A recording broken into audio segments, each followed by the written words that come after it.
안녕하십니까? 자, 이번 시간에는 형사소송법 OX 핵심 정리 시간이 되겠습니다.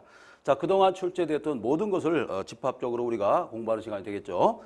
형사소송법 OX도 우리가 이 지문이 1100개가 넘습니다. 상당한 지문을 가지고 있지만 이걸 공부함으로써 우리가 만반의 준비를 할 수 있다. 이렇게 확신하는 바입니다. 형사소송법은 크게 세 파트로 되어 있다고 그랬죠. 수사 파트, 공판 파트, 그다음에 형집행 파트 이렇게 세 파트로 되어 있는데 우리가 최근에 많이 출제되고 있는 것은 바로 증거 파트가 되겠습니다. 증거 파트는 사례형이 많이 출제되고 있다 이렇게 볼 수 있어요. 자, 이번에 OX 시간도 마찬가지입니다. 되짚어보면은 결국에는 여기 나와 있는 사례가 사례형 내지는 기록형 그대로 출제되고 있습니다.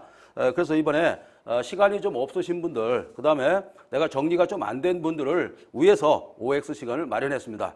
자, 이번에 공부할 것은 형사소송법에서 가장 중요했던 지문, 이 내용을 가지고 공부합니다. 지문 내용은 1100개 정도 우리가 볼 수 있습니다. 이 중에서 가장 알짜배기는 한 120개 정도 됩니다. 120개. 120개 정도를 추려가지고 우리가 시험장에 간다 그러면 어떤 시험도 만반에 우리가 태세를 갖출 수 있다. 유비무환이라고 하지 않습니까? 뭐든지 미리미리 준비하면은 시험에 닥쳐가지고 우리가 완벽하게 문제를 풀 수가 있는 겁니다.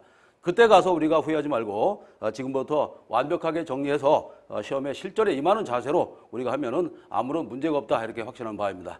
자, 그러면 여러분들하고 이 1100개의 지문을 한번 훑어보도록 하겠습니다.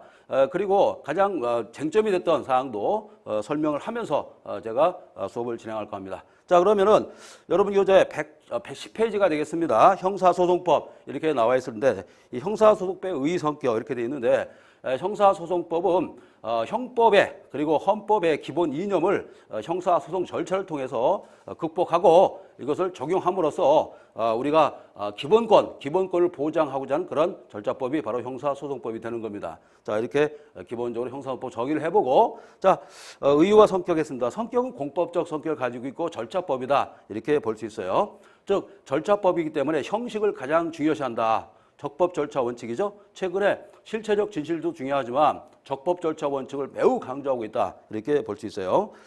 그 다음에 형사소송법의 법원과 적용 범위 이렇게 되어 있죠. 그래서 이것은 형사소송법의 법원이 어떤 단계로 되어 있느냐. 지방법원, 그 다음에 지방법원 지원 합의부, 그 다음에 지방법원 합의부, 그 다음에 고등법원, 그 다음에 대법원 이런 식으로 우리가 심급이 있다. 이렇게 볼 수 있고요.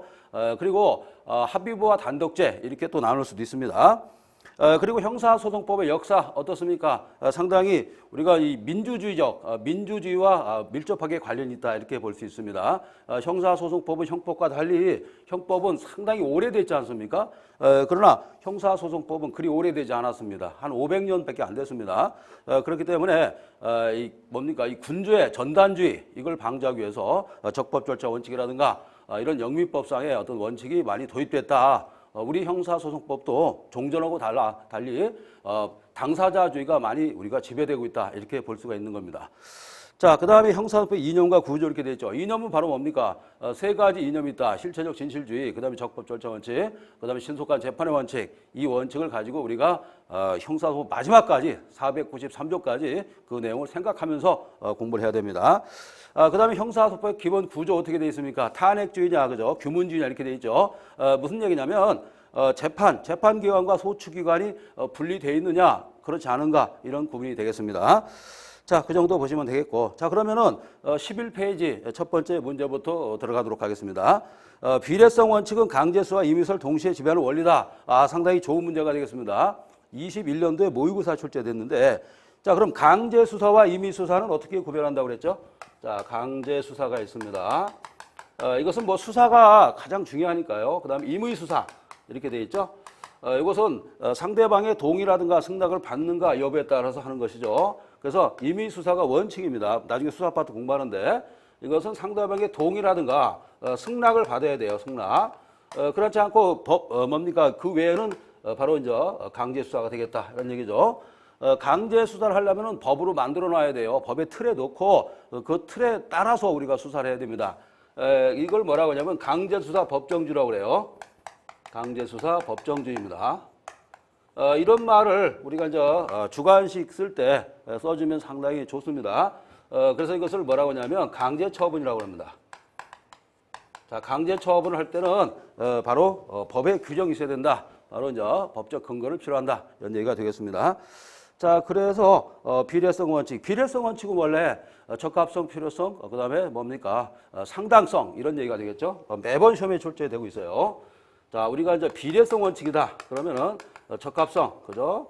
그다음에 이제 필요성, 그다음에 상당성 이렇게 우리가 요약을 할 수가 있는 겁니다. 비례성 원칙은 항상 시험에 출제가 되고 있다. 이렇게 볼 수 있어요. 아니나 다를까 1번에 딱 1번 문제가 바로 비례성 원칙이었습니다.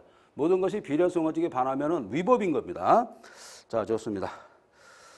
자, 그 다음에가 이제 3번입니다. 고소 불가분의 원칙은 당사자주의 소송 구조다. 아니죠. 이것은 직권주의 소송 구조다. 이렇게 볼 수 있습니다. 착각할 수가 있죠.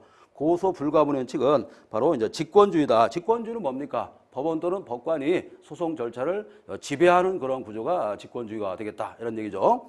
당사자주의는 뭡니까? 고소 불가분의 원칙은 어떻게 고소를 했을 때 주관적, 객관적 불가분의 원칙 있지 않습니까? 그래서 주관적 불가분의 원칙은 사람이 같이 이제 우리가 고소에 이제 상대방이 되는 거죠. 자, 그리고 뭡니까? 이 사람 말고 사건에 대한 또 불가분의 원칙이 있죠. 그것을 객관적 불가분의 원칙이라고 하는데 이것은 예를 들어서 뭐 강간을 당했다. 그러면 강간에 대해서 폭행 협박을 따로 떼가지고 고소를 했을 때는 강간죄 전체에 미치는 것이 바로 객관적 불가분의 원칙이다. 이렇게 우리가 설명이 되는 겁니다. 자, 여러분들 당사자주냐 직권주냐가 매우 중요하다 이렇게 볼 수 있어요. 자, 그래서 이것은 직권주의 소송 구조다 이렇게 해석이 됩니다. 자, 그 다음에 이제 13페이지 넘어가겠습니다. 기소 법정주의는 규문주의의 소송 구조의 전제를 하고 있다. 자, 규문주의는 뭐냐면 소송 절차가 말이죠. 규문주의라고 하죠. 규문주의는 뭐냐면 이런 겁니다. 소추기관 있죠. 소추기관과 바로 이제 재판기관이 하나의 기관에 귀속되는 걸 말해요. 한 개의 기관, 주로 이제 뭐 법원이겠죠. 이런 불합리한 구조를 가지고 있는 것이 바로 기소 뭡니까? 규문주의다 이렇게 볼 수 있어요. 자, 그래서 기소 법정주의는요 탄핵주의적 소송 구조의 어떤 발로다 이렇게 볼 수가 있는 겁니다. 꼭 알아두시고 그다음에 소송 절차 2분론은 뭐냐면 소송 절차는 말이죠. 실체 형성적 소송 행위가 있고 절차 형성적 소송 행위가 있다는 거예요.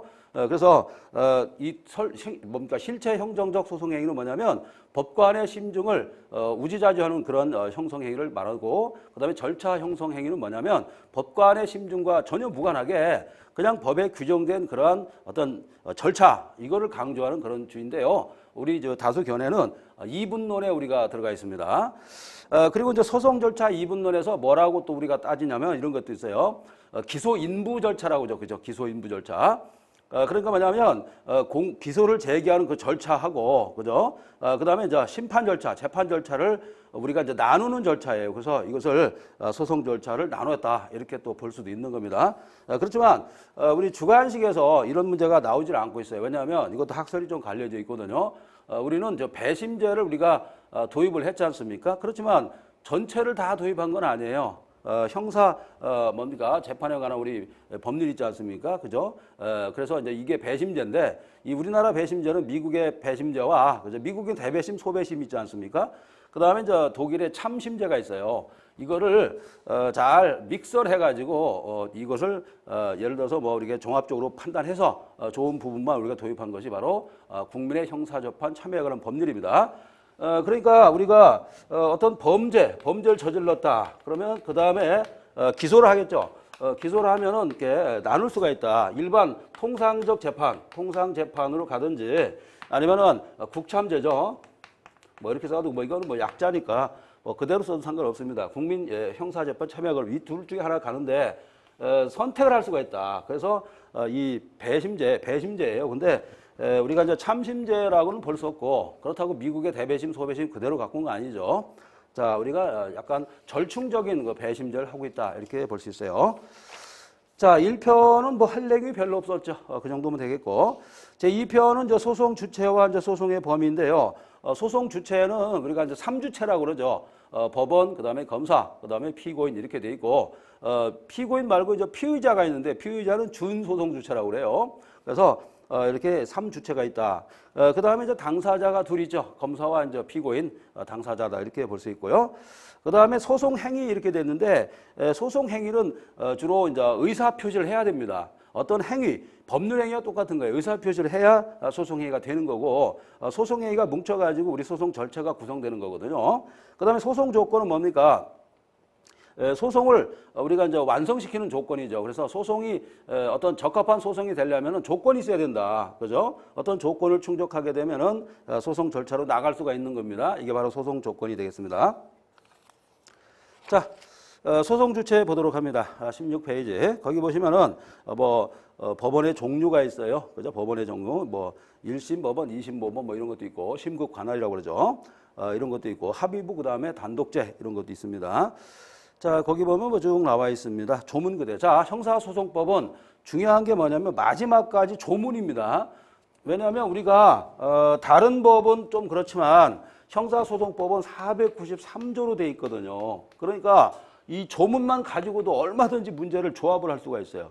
몇 수만 문제를 조합할 수가 있어요. 다른 데서 문제 찾을 필요 없어요. 이거와 판례 있죠. 이 판례. 이 판례를 잘 우리가 조합을 하게 되면은 완벽한 문제가 될 수가 있는 겁니다. 알겠죠? 다른 거 필요가 없는 거예요. 그래서 이 형사소송법은 조문의 싸움이다. 이렇게도 말하고 있어요.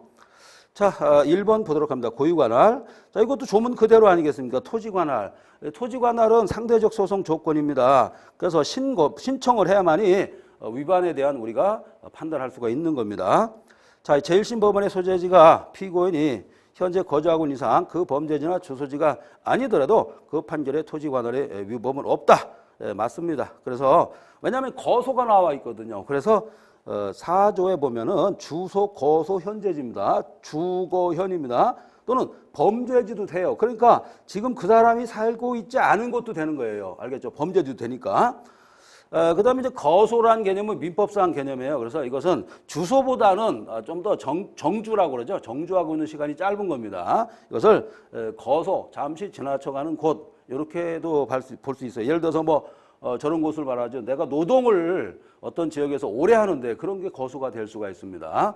예를 들어서 우편물 같은 거 수령할 수 있죠. 그렇게 좀 오래 우리가 머무르는 거, 이걸 거소라고 그래요.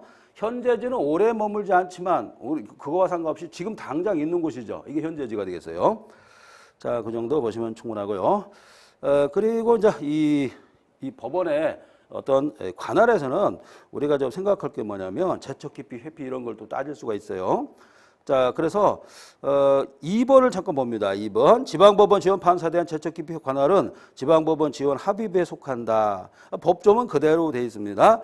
이거는 형사소송법에 있지 않고 법원조직법에 있어요. 법원조직법에 보면은 합의부와 단독죄가 있거든요. 그래서 옛날에는 좀 출제가 됐는데 지금 좀 잠잠하고 있어요. 그런데 이제 2020년 모의고사 나왔단 말이에요. 자, 그 다음에가 이제 17페이지 5번이 되겠습니다. 토지관할, 자, 5번은 시험에 출제될 확률이 한 50% 넘는 겁니다, 이거. 토지관할 기준인 현재지는 공소제기 당시 피고인이 현재한 장소로서 임의에 의한 현재지뿐만 아니라, 자, 여기 좀 조심해 주세요. 적법한 강제, 자, 위법한 강제가 아니라 적법한 강제제 현재지도 포함한다. 참 이거 말이 참 앞뒤가 약간 흘러가는 게 거칠지만 그래도 이렇게 답을 하셔야 됩니다. 그 다음에 이제 토지관할의 기준으로 현재지 가부는 공소제기 시점을 기준한다. 맞습니다. 이거는 판례의 태도가 되겠습니다. 알아두시기 바랍니다. 자, 그래서 5번은 예상 문제를 해보도록 합니다. 5번. 자, 그 다음에 18페이지 6번이 되겠습니다. 여러분들 시간이 없으신 분들은 이번 참에 이 형사소송법을 완벽하게 해가지고 여러분들이 소기의 목적을 달성하는 좋은 방법이 되겠습니다. 사물관할을 달리하는 이건 조문 그대로예요. 10조 그대로입니다. 자, 여기서 단독 판사에 속한 사건을 병합심리하다. 누가 합니까? 합의부가. 이게 답이 합의부예요. 자, 그 다음에 역시 형사소송 규칙이 나왔습니다. 규칙도 가끔 출제돼요. 사물관할의 병합심 이렇게 되어 있습니다. 사물관할은 뭐냐면 사건에 이제 어떻게 보면 경중 있잖아요. 경중에 따라서 하는 것이 사물관할이 되겠습니다. 그러니까 합의부냐 단독죄냐 이런 걸 따지는 거, 이걸 이 사물관할이라고 합니다. 사물관할. 심급관할은 1심, 2심, 3심 이렇게 따지는 거예요. 그런 기초를 좀 알고 계셔야 하는데 사실 지금 로스쿨에서 기본적으로